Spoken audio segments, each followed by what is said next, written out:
सो जो next topic हमारा है चैप्टर है उसका नाम रेवेन्यू है। रेवेन्यू सिंपली मीन्स कि कुछ गुड्स को बेच के जितना भी टोटल अमाउंट आप रिसीव करते हैं उसे रेवेन्यू बोला जाता है।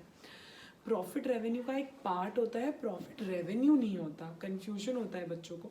अगर रेवेन्यू में से कॉस्ट माइनस कर दी जाए तो आपको प्रॉफिट पता पड़ जाएगा। आगे बढ़ते हैं तो जो नेक्स्ट टॉपिक है रेवेन्यू में वो है टोटल रेवेन्यू। टोटल रेवेन्यू अभी तक हम जितने भी कंसेप्ट टोटल के रिगार्डिंग पढ़ते आ रहे हैं वो उसी हिसाब से बताया गया है।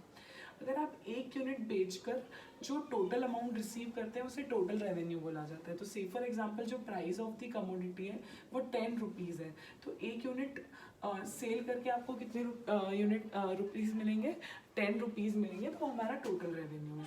अगर आपने 2 यूनिट बेची सेम प्राइस पे तो जो आपका टोटल रेवेन्यू है वो 20 हो जाएगा।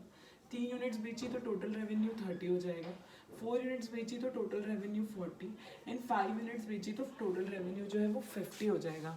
तो बेसिकली टोटल रेवेन्यू का मतलब होता है sum total of the amount receive on account of sales of goods and services. Then है मार्जिनल रेवेन्यू। मार्जिनल रेवेन्यू का मतलब होता है कि एक यूनिट एडिशनल बेचने पर कितना एडिशनल रेवेन्यू मिला। तो से फॉर एग्जांपल जब आपने फर्स्ट यूनिट बेची तो एडिशनल तो है ही नहीं, फर्स्ट है, तो यहाँ तो हम निकालते नहीं, तो डैश से बताया जाता है। अब अगर मैंने सेकेंड यूनिट बेची और मुझे 20 रुपीज़ मिले, फर्स्ट यूनिट बेच के 10 रुपीज़ मिले थे, तो एक और यूनिट बेच के जो मुझे एडिशनल रेवेन्यू है वो कितने रुपए का है, 10 रुपीज़ का है। जब मैंने एक और यूनिट बेची तो जो मुझे एडिशनल रेवेन्यू है वो भी कितने रुपए का है, 10 रुपीज़ का है। स्टिल एक और यूनिट बेच के एडिशनल रेवेन्यू 10 और एक और यूनिट बेच के जो एडिशनल रेवेन्यू है वो कितने का है, 10 रुपीज़ का है। अब अगर एवरेज रेवेन्यू की बात की जाए तो एवरेज रेवेन्यू का फॉर्मूला होता है total revenue divided by quantity. अगर आप थोड़ा गौर फरमाएंगे इस फॉर्मूले पे तो टोटल अमाउंट जो आपको रिसीव हो रहा है अगर उसमें आप क्वांटिटी डिवाइड कर देते हैं तो प्राइस का भी यही फॉर्मूला होता है। मैंने 50 रुपये में 5 यूनिट्स खरीदी तो 50 divided by 5 is equals to 10 rupees जो कि उसकी प्राइस है। तो यहाँ पर हम ये बोल रहे हैं कि एवरेज रेवेन्यू किसके इक्वल होता है, प्राइस के इक्वल होता है। अब क्योंकि हमने ये अज्यूम किया था कि हर यूनिट हम सेम प्राइस पे बेच रहे हैं तो ऑब्वियसली जो एवरेज रेवेन्यू होगा वो भी क्या होगा, सेम होगा। फॉर्मूले के थ्रू निकालेंगे 20/2 तो भी 10 आएगा, 30/3 तो भी 10 आएगा। तो बेसिकली जो रेवेन्यू है वो क्या रहेगा, कॉन्स्टेंट रहेगा। हमने अभी इस एग्जाम्पल में जो मार्केट अज्यूम करा है वो परफेक्ट कंपटीशन है। अगर आपको मार्केट्स का नॉलेज नहीं है तो परफेक्ट कंपटीशन वाला आप वीडियो मेरा देख सकते हैं। परफेक्ट कंपटीशन बेसिकली एक ऐसा फॉर्म ऑफ मार्केट होता है जहाँ पर एक जो सेलर है वो सारी होमोजीनियस गुड्स बेचते हैं, मतलब मार्केट में जितने भी सेलर्स हैं सब सेम गुड्स बेच रहे होते हैं। अब क्योंकि सारे लोग सेम गुड्स बेच रहे हैं तो जो प्राइजेस रहती है वो यूनिफॉर्म रहती है, मतलब सेम रहती है। तो सेलर कितनी भी यूनिट्स बेचे जो प्राइस चार्ज करता है वो कैसा रहता है, सेम रहता है। इसीलिए यहाँ पर जो AR है वो क्या है, कॉन्स्टेंट है। अब अगर परफेक्ट कॉम्पिटिशन के हिसाब से मैं रिलेशन देखूँ AR, MR और TR का, रिलेशन क्या बोलता है कि MR is simply an addition to TR. That mean MR simply क्या है, एडिशन है TR का। जैसे से MR को ऐड करेंगे तो क्या आता जाएगा, टोटल रेवेन्यू आता जाएगा। सेकेंड हमने देखा इफ AR इज कॉन्स्टेंट तो MR भी क्या होगा, कॉन्स्टेंट होगा। सिंपल सा कॉन्सेप्ट है। अगर AR कॉन्स्टेंट है, दैट इज जो प्राइस है वो कॉन्स्टेंट है, तो ऑब्वियसली हमेशा एडिशनल यूनिट बेचने पे जो रेवेन्यू होगा वो भी कैसा होगा, कांस्टेंट होगा। So if AR is constant, जो MR है एडिशनल रेवेन्यू एडिशनल यूनिट को सेल करने पे वो भी क्या है, कांस्टेंट है। अब व्हेन MR इज कांस्टेंट, अब अगर जो मार्जिनल रेवेन्यू है अगर वो कांस्टेंट है और उसी को ऐड करके TR आ रहा है तो MR कांस्टेंट ऐड करके जो TR आएगा वो भी कैसे इंक्रीज होगा, कॉन्स्टेंटली इंक्रीज होगा। तो हमने थर्ड रिलेशन क्या देखा कि if MR is constant TR would also increase at constant rate. बहुत ही इजी चैप्टर है, आप बहुत शॉर्ट पीरियड में इस चैप्टर को इजीली कंप्लीट कर सकते हैं। अगर मैं डायग्रामेटिकली शो करूँ तो जो आपका TR का ग्राफ है वो कॉन्स्टेंटली राइज करेगा। ये हमारा TR का ग्राफ है, ये Y एक्सिस है, ये X एक्सिस है, और यहाँ हम TR लिखेंगे, यहाँ आउटपुट लिखेंगे या क्वांटिटी लिखेंगे। ये मेरा AR MR का ग्राफ है जो कि कैसा रहेगा, हमेशा स्ट्रेट रहेगा क्योंकि परफेक्ट कॉम्पिटिशन है और यहाँ पर जो प्राइजेस है वो क्या है, कॉन्स्टेंट है। सो जो नेक्स्ट टॉपिक है हमारा वो ये है कि मोनोपोली एंड मोनोपोलिस्टिक कंपटीशन में how MR and AR curve reacts. अभी हमें पता है मोनोपोली ऐसा कंपटीशन है जहाँ सिंगल सेलर है, मोनोपोलिस्टिक एक ऐसा कंपटीशन है जहाँ पर मल्टीपल सेलर्स तो है बट हर सेलर का जो प्रोडक्ट है दूसरे सेलर से कुछ थोड़ा सा अलग है, बिकॉज एक ही इंसान बेच रहा है या सबका अपना खुद का अलग प्रोडक्ट है, तो प्राइस डिस्क्रिमिनेशन है। दैट मीन्स प्राइस पे उनका कंट्रोल है, प्राइस पे कंट्रोल है तो ज़्यादा गुड्स मेरे अंदाज से तभी बिकते हैं जब प्राइजेस क्या होती हैं, लो होती हैं। तो अगर यहाँ पर प्राइजेस की बात की जाए तो अगर ज़्यादा कमोडिटी बेचनी है तो प्राइजेस क्या करनी पड़ेगी, फॉल करनी पड़ेगी। तो अगर हम यहाँ पर देखें कि जो प्राइस है वो क्या हो रही, फॉल हो रही। अभी हमने पहले टॉपिक में पढ़ा था कि प्राइस और एआर जो है वो सेम चीज़ होती है, तो यहाँ पर एआर जो है वो क्या हो रहा है, फॉल हो रहा है, क्योंकि हम क्वान्टिटीज़ क्या कर रहे हैं, ज़्यादा बेच रहे हैं। अब अगर टोटल रेवेन्यू की बात की जाए तो अगर एक यूनिट 10 रुपये में बेची टोटल रेवेन्यू 10 रुपीज़ है, 2 यूनिट 9 रुपये में बेची तो टोटल रेवेन्यू 18 रुपये, 3 यूनिट 8 रुपये में बेची तो टोटल रेवेन्यू 24 है, अगर 7 यूनिट 4 रुपये में बेची तो टोटल रेवेन्यू 28 है, और जो रेवेन्यू है वो 30 है ना। जस्ट एन एग्जाम्पल है। अगर एमआर की बात की जाए तो एमआर वही होता है additional revenue on account of sale of additional unit.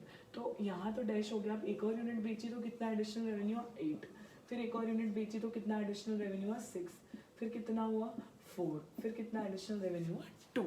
तो ये बेसिक हमने पढ़ लिया कि how A R and M R reacts. अब हम रिलेशन देख रहे हैं कि relation between A R M R क्या होता है। तो पहला का हम वही पॉइंट बोल देंगे कि M R is simply an addition to T R. जो एम आर है वो क्या है, एडिशन है, एम आर को जैसे जैसे ऐड करेंगे तो क्या आ जाएगा, टी आर आ जाएगा। नेक्स्ट अगर ए आर फॉल कर रहा है तो फिर यहाँ पर भी एम आर क्या करेगा, ऑब्वियसली फॉल करेगा। अगर ए आर गिर रहा है मतलब प्राइस गिर रही है तो ऑब्वियसली एडिशनल रेवेन्यू भी क्या होता जाएगा, गिरता जाएगा। सो अब अगर हम देखें कि एम आर फॉल कर रहा है तो फॉलिंग एम आर के साथ टी आर राइज तो होगा बट किस रेट पे होगा, डिमिनिशिंग वैल्यू पे होगा। क्या पढ़ा हमने कि अगर एम आर फॉल हो रहा है ऑब्वियसली फॉलिंग एम आर को ऐड करेंगे तो टी आर राइज तो होगा बट कौन सी रेट पे होगा, डिमिनिशिंग रेट पे होगा। ये थर्ड एंड इम्पॉर्टेंट इसका पॉइंट है। डायग्रामेटिकली मैं देखूँ तो जो एम आर और ए आर का कर्व है वो हमेशा कैसा रहेगा, फॉलिंग रहेगा, और जो टी आर का कर्व है वो स्ट्रेट नहीं रहेगा क्योंकि कॉन्स्टेंटली इंक्रीज नहीं हो रहा है, थोड़ा सा स्लोप ही रहेगा। यहाँ पर एक बहुत ही इंपॉर्टेंट पॉइंट है छोटा सा कि ए आर और एम आर दोनों ही कर्व फॉल हो रहे हैं बट हमेशा M R curve higher fall होता है, it falls faster than A R. जो एम आर कर्व है वो तेजी से फॉल होगा as compare to A are.